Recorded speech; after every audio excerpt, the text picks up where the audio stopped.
Welcome to the Gary and Stein Sports Show. Along with Will Stein, I'm Troy Gary. On today's our podcast is available on Apple, Spotify, Anchor, and Amazon. Also, various other platforms. So check your favorite streaming service for that. On today's show, we're joined by Emmy winner television producer with one of over three different decades of experience producing programs for live and on ESPN, ESPN2, as well as the Golf Channel. Keith Hirshland. Keith, thanks for joining us today. Yeah, thanks for having me, Troy and Bill and William. It's a pleasure to be here and looking forward to the conversation. All right, Will, what do you got for Keith to start off? So the first thing I want to address is that we've all been watching the U.S. Open the last few days. What do you feel about the Justin Thomas ruling yesterday? He went on to say some explicit stuff after he hit that shot right by a sprinkler head or drainage system, whatever you want to call it. What would you have done in that as an official if you were behind the scenes? I watched it. Yeah, that's a great question, and I watched it with a lot of interest because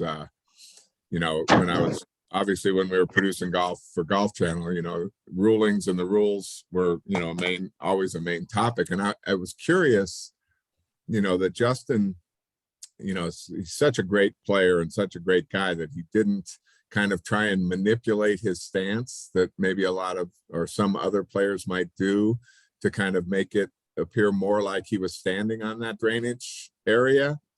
He took his normal stance, and when the rules official came over, there was no option for that rules official to do other than to not grant him relief because of the way Justin's stance was. And he could have called for another rule. He could have called for another official.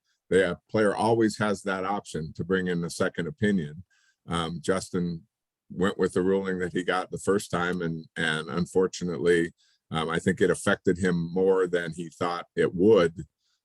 If he had to do it all over again, I'm not sure that he would have approached it the same way. He may have taken a little bit of a different stance. So his left toe maybe was actually standing on the drainage area. So he would have gotten relief. But again, he's such a stand-up guy and a great player that, he comments that he made afterward that the mics picked up that, kind of he was upset about it because he knows that a number of guys would have done what I just suggested he might do the next time around. It was a really interesting situation.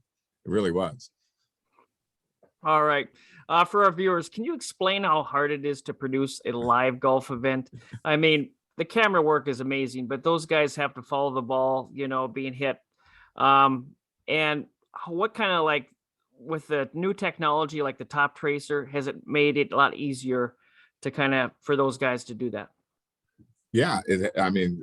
Producing a golf tournament, I'll start with that. It is, and I'm not just saying this because I did it for almost 30 years, but it is the hardest sport to present on television. Just imagine, almost every other stick and ball sport, if you point the camera at the ball, you're covering the action. But in golf, there are, at any one time, 75 sticks and 75 balls, and they're playing on 18 different fields of play, and everybody's playing at the same time, and there are no television timeouts. So, the producer really has to, kind of tell the story or tell whatever story he wants to tell.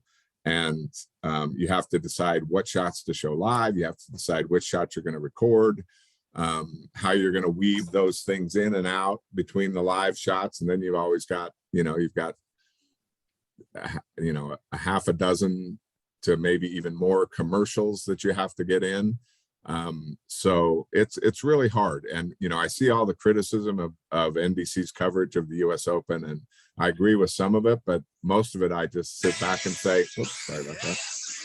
Most of it, I just sit back and say, you don't realize how hard this is to do, because it is really difficult. But the technicians, the camera guys, I tried to follow a golf ball once with a hard camera, a golf television camera. I couldn't do it. I couldn't do it in a million years. And those guys are great.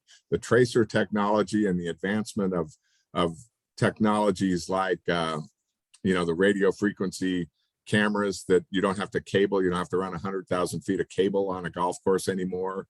You have line of sight communication in terms of the camera. And so you can always get a picture. The DVRs, which are, it used to be when I first started out, we had actual tape machines, like a Betamax. You'd hit record and play. You'd hit record. You'd have to record the entire shot, let it finish, give it 10 seconds of pad, stop, rewind, and cue it up. Now these digital recorders can play and record at the same time. So that makes broadcasting a golf tournament a lot easier, because you don't have to wait for a shot to finish and rewind it before you can show it on the air. It can be happening at the same time. There are a million things that advancements in technology have improved golf coverage on television and made the producer's life a lot easier. Hope that answered your question. Yeah, thank you. And very interesting. So obviously we're all familiar with Scott Van Pelt with ESPN now. You've seen him during his youth at the Golf Channel. How would you compare the Golf Channel, Scott Van Pelt versus ESPN, Scott Van Pelt, and how have you been able to grow with his career over the years? He's the greatest. Scott was, I first met Scott, in the mid 90s at Golf Channel. And he was fresh out of school, and our coordinating producer, a guy named Paul Farnsworth, knew of him and was friends with him, and basically invited him up to take a job with us at Golf Channel in the tape library. And Kelly Tillman worked in the earliest years of the Golf Channel in the tape library. And what that was basically we had recordings of, golf tournaments and golf shows that had happened throughout the course of history. And if a producer or a person that was working on Golf Central, the news show, needed footage of, say, Corey Pavin, they would go back to this little window, and Scott Van Pelt would come up to the window, and the producer would say, "I need Corey Pavin highlights." And Scott Van Pelt would look on the computer and go back and find, videotape that had Corey Pavin highlights and give it to the producer so he could use it in his show. And, you knew from the very beginning, Scott was a really engaging, funny, interesting guy. And, this is kind of a long story, but it's a funny one. We were getting some criticism in the earliest days of Golf Channel in our live tournament broadcasts, because the few people that were watching, some of them got upset because we didn't show their favorite player on TV. And a lot of times this was a brother or a parent or an uncle or, just a fan. And, say that Jeff Breho, we didn't show Jeff Breho during the course of a tournament that we were televising, and we would get complaints. People would call the Golf Channel or write letters to the Golf Channel saying, "You're the Golf Channel, you should be showing my son, Jeff Breho." So our COO at the time was a guy named Gary Stevenson, who's a brilliant guy who's now with MLS soccer. He had the brilliant idea to have a show that was a half an hour, and the only thing we would do for a half an hour would show leaderboards from golf tournaments around the country. So it aired on Thursday, Friday, Saturday, and Sunday, and it was called Leaderboard Report.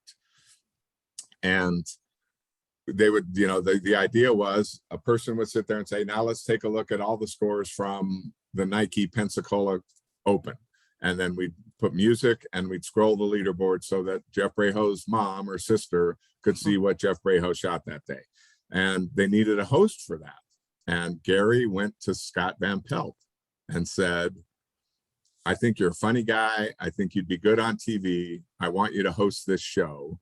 But here's the deal. You come on the air and you say, I'm Scott Van Pelt, and this is Leaderboard Report. And then the next thing you say is, I'm Scott Van Pelt, and this was Leaderboard Report a half an hour later. I don't want you to say anything else. I just want you to introduce the show. And then at the end of the show, close the show. So Scott said, great, I want to do it. I want to be on TV. That's, my goal. So the first night, Scott Van Pelt gets on, says, I'm Scott Van Pelt. This is Leaderboard Report. It was a PGA Tour event. And he started making comments about some of the scores. And one of them was that I remember, I think I tell the story in the book, but it was Corey Pavin who shot 77 that day or something. And Scott said, oh, 77 today for Corey Pavin. I guess he'll be sleeping in the garage tonight. And then started interjecting some of that humor that he is so well known for today. Gary ended up loving it. Everybody ended up loving it. And the Leaderboard Report on the Golf Channel was Scott Van Pelt's entry into broadcast television in terms of being an on-air talent. And he is, if he's not the best in the business, he is certainly one of the best in the business. And it was great. And also, one more quick Scott, sorry to spend so much time on Scott, but one more quick Scott Van Pelt story. We were in the newsroom one day and Scott was sitting there and we were talking about Tiger Woods, who had just won his sixth straight USGA title and third straight US Amateur in 1996 and was about to turn pro. And I, being the brilliant, soothsayer that I am, bet Scott Van Pelt. I said, I'll bet you $100 he never wins as a pro. I actually bet Scott Van Pelt $100 that Tiger Woods would never win as a professional. Clearly, it was the best $100 I ever spent, and I was happy to pay off that bet. Great story. You produced in the 90s the Skins games, which now would be kind of the equivalent to the match. What do you remember most about doing that, and what do you think of this new match events that they have been doing the last couple of years? I'll answer the first question first, and the thing I remember most about it was being how incredibly lucky I felt to get a job with what at the time was a company called Ohlmeyer Communications. The Skins Games was Don Ohlmeyer's idea. He was a legend in television broadcasting. He was the brains behind the original Monday Night Football, and it was just like an amazing opportunity to be so lucky to be involved in that and be around in the first set of Skins games, folks like Arnold Palmer and Greg Norman and Curtis Strange and Nick Faldo, and how nervous I was, kind of to be around those guys. But the thing I remember most is getting yelled at by Don Ohlmeyer.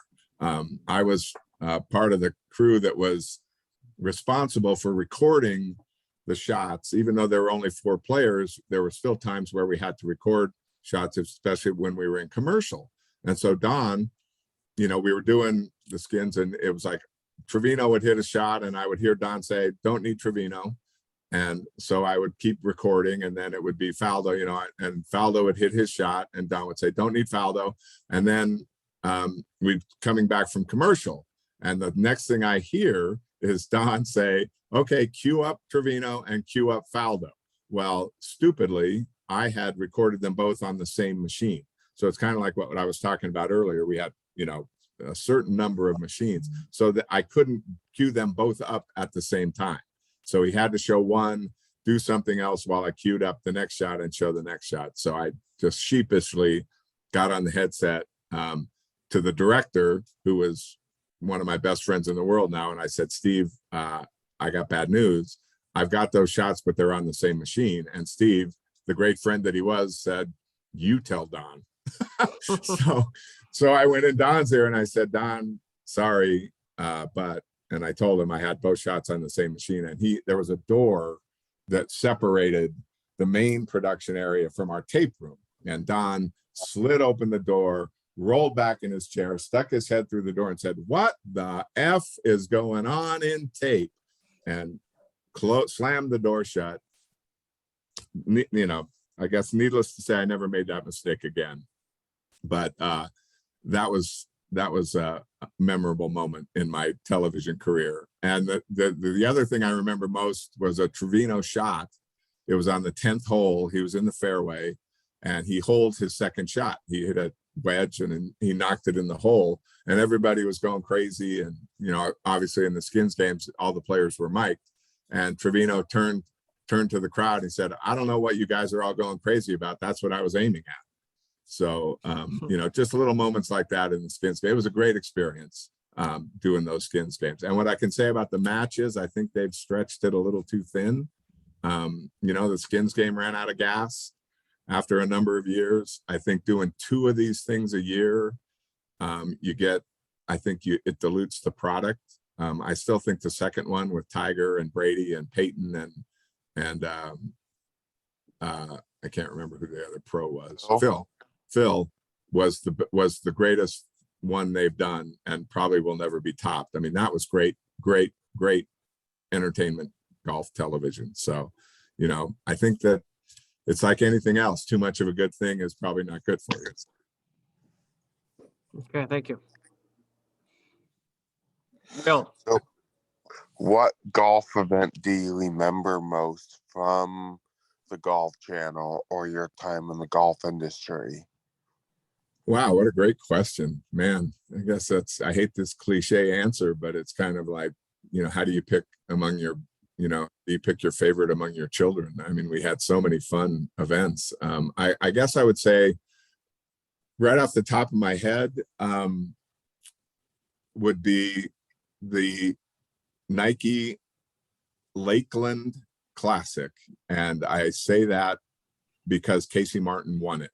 And Casey Martin, as I think all the golf fans know, was you know, had a disability and you know, a congenital disease that limited his, you know, ability to walk. He had problem with his leg and has since had to have it amputated. But he was playing in this Nike Tour event, and he you know, had to have a cart. And it was a big controversy, but, you know, he persevered and he won the event. And that's one that I'll remember always. Another one was a Canadian Tour event. The first time we put microphones on players, and a guy named Eamon Brady won the event wearing a microphone. And it was kind of like it opened the floodgates for other players to say, you know, I'll wear Golf Channel's technology, or I'll try the heart rate monitor, or I'll wear a microphone. I mean, if this guy can wear the microphone and actually win the event, you know, that would be fantastic. And that, you know, again, there are other, you know, my first Solheim Cup, my first Champions Tour major that I produced, and, you know, the first event we ever produced, which was the PGA Tour qualifying tournament in December of 1990, in 1995, that, you know, we actually produced the event in December of 94 as a test event. We hadn't launched yet, but we had the crew, everything was out, the trucks were all fired up, and Joe Gibbs, who was the Golf Channel was his brainchild, was in the truck, and when we went on the air, he started crying. He was so proud of that his vision had come to life, and all of us made that happen.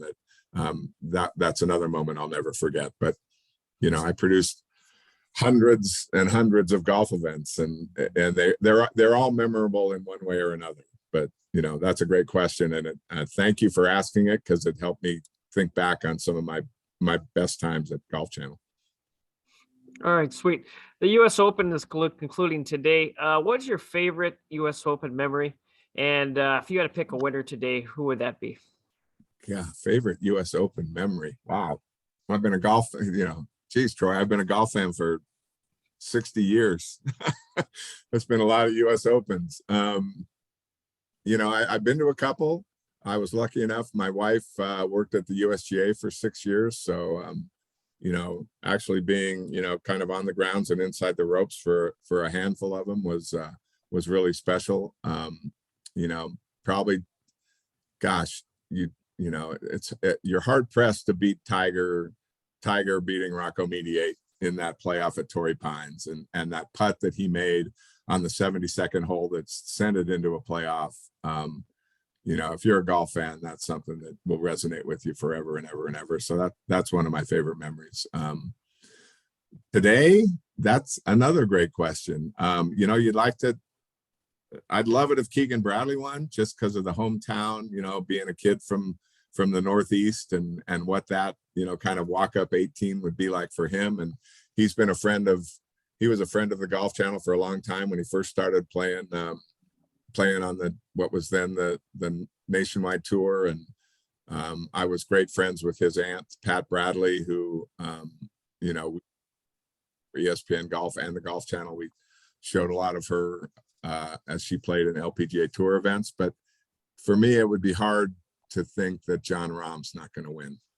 I just think he's too good and too tough, and that he's just got he's got all the talent in the world. So if I was going to pick somebody to win, I think it would be John Rahm.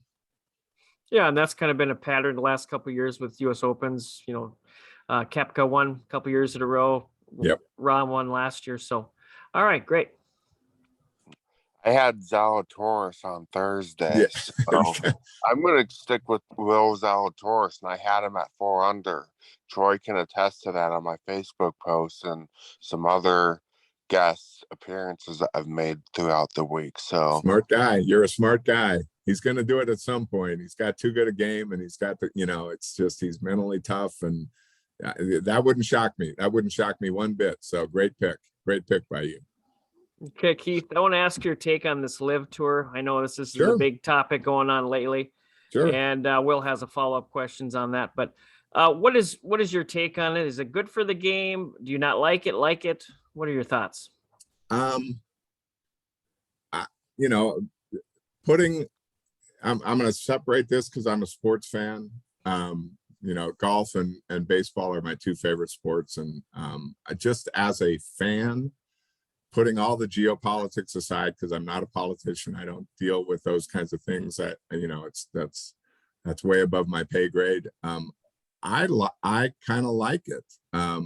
I think that anything that kind of shakes things up a little bit. The format is different. The 54 holes, the shotgun start. As a fan, you can't, for me anyway, you can't not like everybody being out on the golf course at the same time. I mean, yesterday we saw at the US Open, the leaders didn't go off until almost 4 o'clock Eastern time. I mean, that's all day long if you're a golf fan to watch impactful golf start on the golf course. And with this shotgun start, everybody's out there at the same time. It takes 4.5 to 5 hours to play an entire round, and you're done. So, in this age of trying to condense things to make them more viewer friendly, like cricket has done with Cricket 20. I don't know if you're familiar with that, but they basically changed the game of cricket so it doesn't last 10 days. The cricket match can be played in one afternoon. And, those are the kind of things that are happening, one, in the cricket world, because they want to be an Olympic sport. And they know that to be an Olympic sport, they have to change their model to be able to be more more viewer friendly, more fan friendly. So in that regard, I like it. I think disruption is good. Change is scary for people, but disruption is good. Usually good things happen from it. So, and they certainly have deep pockets. So I don't think, all the criticism that I see on Twitter that it's going to be short-lived or it's not going to last, or, they have, the money is behind it to follow through with what I think they have as a multi-year plan. So I don't see it going anywhere anytime soon. And we'll have to see what happens. So speaking of that, who do you think is the next big name or the next big names that could potentially go to the Live Tour? It feels like it's more of an international based tour. So people from the US, Europe, South Africa, Australia, whoever, whatever can be a part of this thing. It doesn't matter where you come from. And it feels like it's a more diverse background, if you will, versus PGA is mainly Americans and Yeah. all that good stuff. Who do you see going to the Live next? Man, that's a great. I mean, I've seen the rumors. I've heard the rumors. The rumors are. I mean, I guess they announced last week that Patrick Reed and Bryson DeChambeau have joined. You hear the rumors that Koepka is probably going to announce. I just, you look at it, and I just, I know the stance. I know the stance of the PGA Tour is they're kind of in protection mode. They want to keep their top players from bouncing around between different places to play. They want to protect their events, which are played opposite of these Live Tour events. But in terms of predictions, I have no idea. If you would have asked me a month ago, I probably would have said I would have never expected Dustin Johnson to join up. So I think that the allure of the money is very powerful. And as more guys go, it makes that path easier for others to follow. So it could be anybody. I mean, it could be anybody. What do you guys think? Who do you guys think are, So my personal feeling is this, like, let's say a Live Tour player wins the major championship, like the US Open or the British Open in a month or so at St. Andrews. A lot of these other guys are thinking, what are they doing on that tour that are causing those players to win major championships? So I think it's not going to be an obvious answer right away. I think it's going to go off of, can Live players win in the majors? If that answer is yes going forward, then you may see a more balanced field between both tours. If the Live players don't produce in the majors, then it's not going to be as competitive in the Live Tour as it is the PGA Tour. But I know Rory's not going, Spieth isn't going, Justin Thomas isn't going. right? Those two aren't going anywhere because they have that allegiance to the PGA Tour. So those big stars wouldn't go. But I wouldn't be surprised if like a Justin Rose or a Tommy Fleetwood or a player like that, because Tommy Fleetwood has had success overseas, but he hasn't had success on US soil on the PGA. Right. So that's kind of somebody that I could see go towards Live. Yeah, another name I have is Victor Hovland. Mhm. Of course, he's hasn't put the success in America yet. Went to Oklahoma State, so I mean he has the American connection. But again, from Norway, another one of those international players that would probably like that kind of schedule. So that would be my next prediction. So we'll see, right? We'll see. yeah. It's interesting. It sure is. It sure has shaken up the golf world.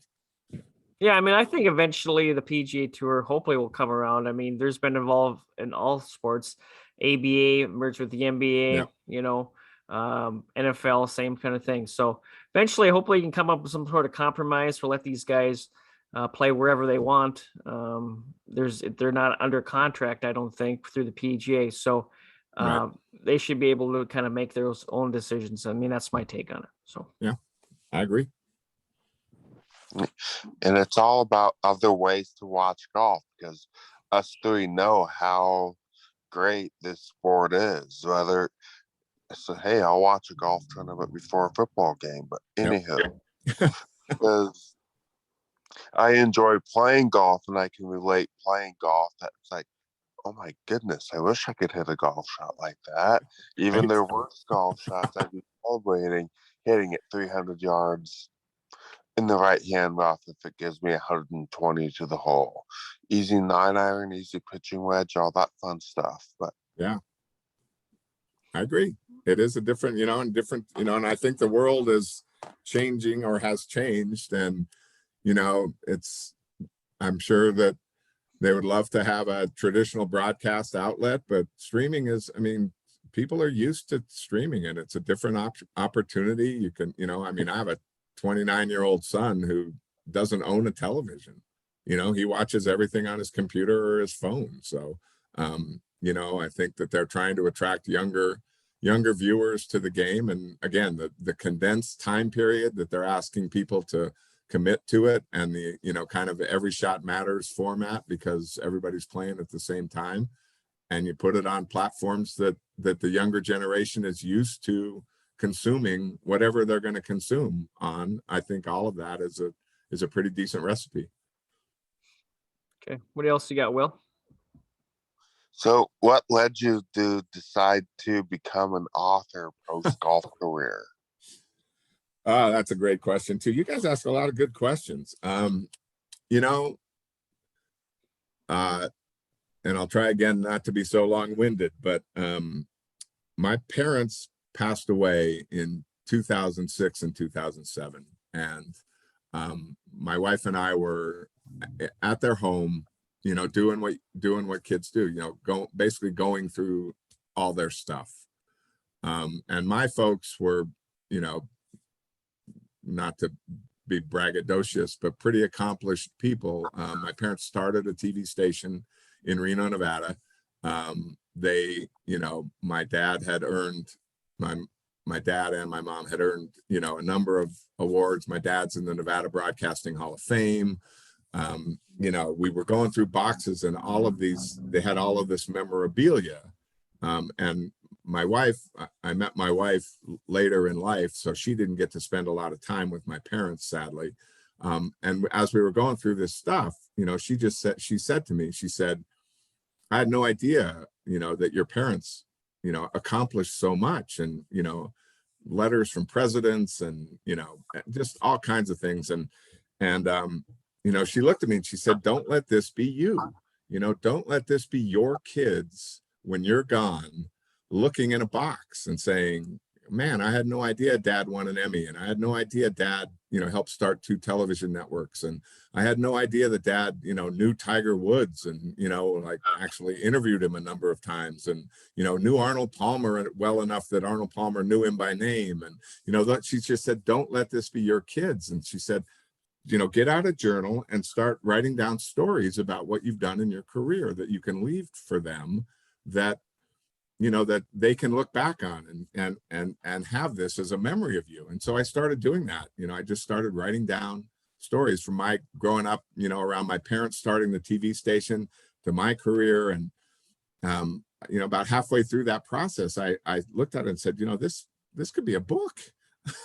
I could turn this into an actual book that other golf fans or other people, might be interested in reading. So that's how Cover Me Boys, I'm Going In, Tales of the Tube from a Broadcast Brat came about. So, and then because of the book and a number of other things, my time at Golf Channel ended in 2013.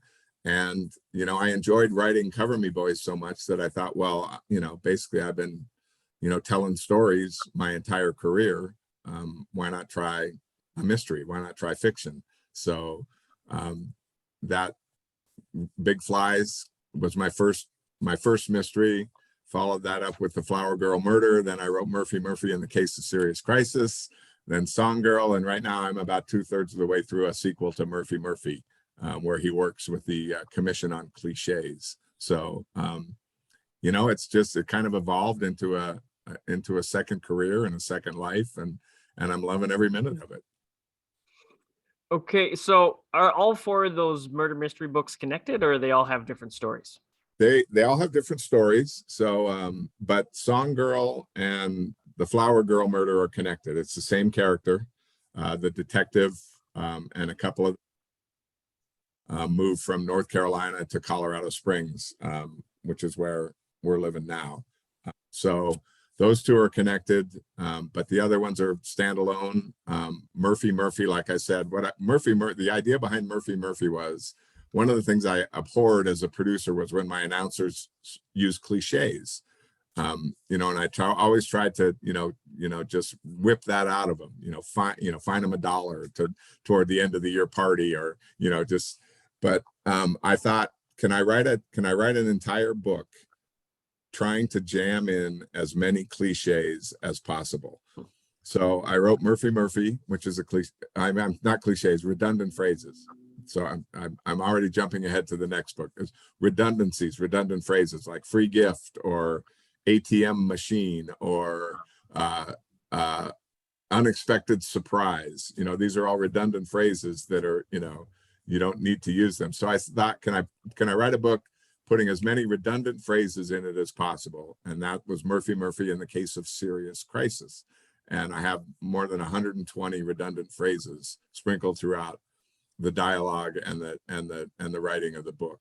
So, and the next one I'm working on is Murphy, who's the detective, now is caught up in a caper that involves the Commission on Cliches. So I'm doing the same thing, trying to get as many cliches into the story as I possibly can. So, it's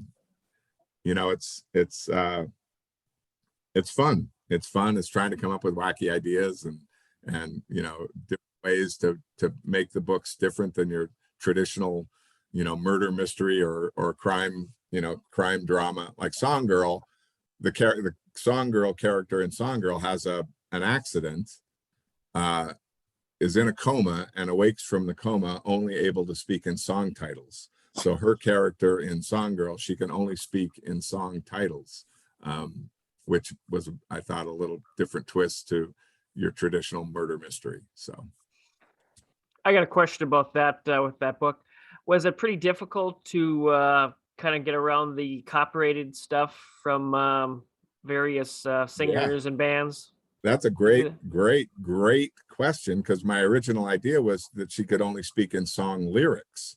So I bought all of these lyrics books, from, I think I got 20 books of song lyrics that I was going through with a highlighter, like, okay, this lyric in this song could work as what somebody might say, in casual conversation. And I got about 2/3 of the way through the book, and I thought that I asked myself that same question. I'm going to have to get permission, or, how do I, at the end of the book, thank all the publishers and songwriters, for their lyrics? And I called my brother, who happens to be an entertainment lawyer in Los Angeles. And he said, you got to stop what you're doing right now. You can't do it. He said, you'll get sued by every single agent, publisher, songwriter in the country. You can't use song lyrics without permission, and they're not going to give you permission. They're going to charge you. And if you don't pay and use them anyway, they're going to sue you. And I said, oh my God, I've written 2/3 of a book. What am I going to do? And he said, well, the silver lining in this cloud is that song titles are fair game. So there is no restriction. There's no copyright. There's no, you have to pay a licensing fee for song titles. So I just had to go back to the drawing board and go back to all the dialogue. And instead of using song lyrics, I had to change that to song titles. So luckily for me, that was a loophole that my brother pointed out to me. But if I had gone down that road and published that book, you and I wouldn't be talking right now, because I'd probably be in the poorhouse somewhere and you wouldn't even know who I am. Okay, so Keith, somebody wants to buy your book or check them out, where can we get these? Amazon. You can get anything on Amazon, right? So Amazon would be one place. Just type in Keith Hirshland author and my book should come up. I have a great team. My publisher is Beacon Publishing Group. So their website is beaconpublishinggroup.com. All my books are that they've published are there. And I'd be remiss if I didn't thank Bobby Collins and that team there, because they've been fantastic. And then I have my own website. It's Keith Hirshland, one word, KeithHirshland.com. And all the books are available there. And thanks for asking. Thanks for letting me put that out there. Okay, and we'll have a link for all those. I'm sure everybody loves a good murder mystery, so I suggest everybody go grab one of his books. My next question for you is, we're both based in Minnesota. So what was your favorite Minnesota golf course? And I got a couple for you to choose from. Maybe there's one that's not on the list. Interlaken in Edina, Minnesota, and Hazeltine in Yep. Chaska. Love them both. Which one of those was your favorite, or do you have a different one? You know, we did, I would say it probably Hazeltine, just because of the history, and it's so cool. It's such a great golf course. We were lucky enough to play it a couple of times. We televised the LPGA event that they played at Interlaken. Great time there, and we're lucky enough when we were there to go play Hazeltine. I think those are the only two that sadly that I'm familiar with in Minnesota, because I know there are a million great golf courses. But again, just, you know, there's something about, and I'm sure you guys can appreciate this, just, you know, teeing it up on a tee box or walking down a fairway or putting on a green where, you know, the greatest players in the world have done the same thing, you know. And to Will's point earlier, you know, just to be able to, you know, you're not going to replicate their scores or play anywhere near as well as they did, but, you know, you can hit that one great 8-iron that, you know, lands and stops 6 feet from the hole, and you make a birdie, and you're like, you know, I just made a birdie on a hole that Tiger Woods also made a birdie on. And so that's the beauty of golf. You know, as bad as we all are at it, you know, there are those magic moments when you hit a shot pure, or you make a putt, make a 40-foot putt. Best players in the world couldn't have done it better than you just did it. So that's one of the things that I think is just so special about the game of golf. I'll never be able to hit a 100-mile-an-hour fastball. You know, I'll never be able to dunk a basketball, but I can, you know, I can roll in a 30-footer on occasion, and, you know, that's as good as you can do it. So, but I loved Hazeltine. Played it, I think 3 or 4 times, and loved it every time. So I got 2 questions for you. Okay. One, you said that you've talked and interviewed Tiger Woods multiple times. How would you identify, what would you say to the average person about Tiger Woods, just seeing him out off the golf course? Number one. And then number 2, you said that you love to be a storyteller. How would somebody off the streets, how would you advise somebody off the streets to become an author or writer of a book, if you could tell them in a short summary? Yeah. First, Tiger was, you know, we were lucky, and again, I've said this on a number of occasions. Golf Channel, January of 1995. Tiger turned pro in 1996. I believe with all my heart that the Golf Channel would have succeeded, because there are so many just diehard golf fans that they were, you know, a 24-hour a day, 7-day a week, 365-day a year network devoted to the sport had to succeed because of that. But without Tiger Woods, we wouldn't have been as successful as quickly. He moved the needle in 1996 like nobody else, and he continues to move the needle in 2022 like nobody else, as long as he plays, and I hope he does. I hope he competes at Augusta and at the British Open for another 10 years, because I think he can still win those tournaments. He'll still move the needle. So Golf Channel succeeded because of the hard work and creativity of a number of talented people, but it mostly conceded, in my opinion, because Tiger Woods turned pro in 1996. And when he did not have, obviously, the status that he had 2 years later. So we actually saw him. He played in tournaments that we televised in 1996 a half a dozen times. He played the BC Open in Endicott, New York. He played the Valero Texas Open, which was not Valero at the time. He played the Quad City Classic, where he almost won. He ended up losing to Ed Fiore in the last round. We thought we had Tiger's first win. He played in the Disney tournament at the end of the year. So when Tiger came out, we were lucky enough to be able to spend time with him. He was at that age, you know, and at that time, incredibly gracious, incredibly interested in what we were doing, a big fan of the Golf Channel, and always was willing to do things for us when we asked him. And I mean, don't get me wrong, we had to, you know, it was like we had to work around his schedule, and we had to, you know, we were at the whim of Mark Steinberg and his team. But, you know, we would put in a request to, we'd like to talk to Tiger Woods on Wednesday before the tournament. And we would get a note back saying, if you can be ready at 3:30 on the practice tee, Tiger will be there. And he always was, always on time, if not early, always spent as much time as we needed him to spend. Incredibly gracious, signed autographs. And then, of course, you know, he became Tiger Woods, and we never saw him again on the Golf Channel because he didn't play in those tournaments anymore, which, you know, made perfect sense. So I would say to people, you know, obviously as he became more famous and on his time became more and more, he became more guarded, less, you know, kind of less forthcoming. But in those early years, those first years that we had him, it couldn't have been a better experience. As far as, you know, advising people on storytelling or writing, you know, my first piece of advice would be just do it. If you think you have a story, write it down.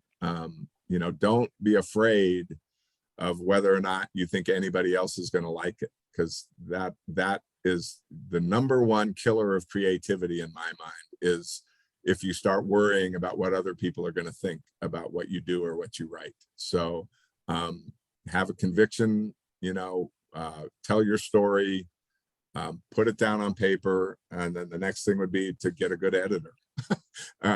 Because as you guys know, I mean, being in the business, you know, I mean, things matter, punctuation, you know, keeping it in the right tense, you know, just the nuts and bolts of actually doing the work, whether it's doing a podcast like this or writing a book or producing a golf tournament, are the things that are going to set that foundation to make you successful. But I would never discourage anybody from, if they have an interest in writing, to, you know, grab a pen and a piece of paper and start putting it down, because everybody has a story, everybody has something to say, and, you know, everybody should be encouraged in every way, shape, or form possible to put their story out there.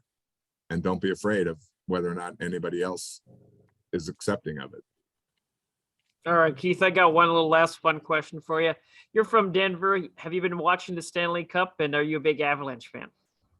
You know, I'm not from Denver. We live in Colorado Springs. I'm from Northern Nevada, like I said, but yes, we have been watching the Avalanche. We have become diehard Avalanche fans. Last night was an incredibly surprising turn of events. I mean, I don't think anybody expected a 7-0 game on either side of this Stanley Cup. I have come to hockey reluctantly. You know, we didn't play hockey when I was growing up. We had a minor league hockey team for a couple of years in Reno.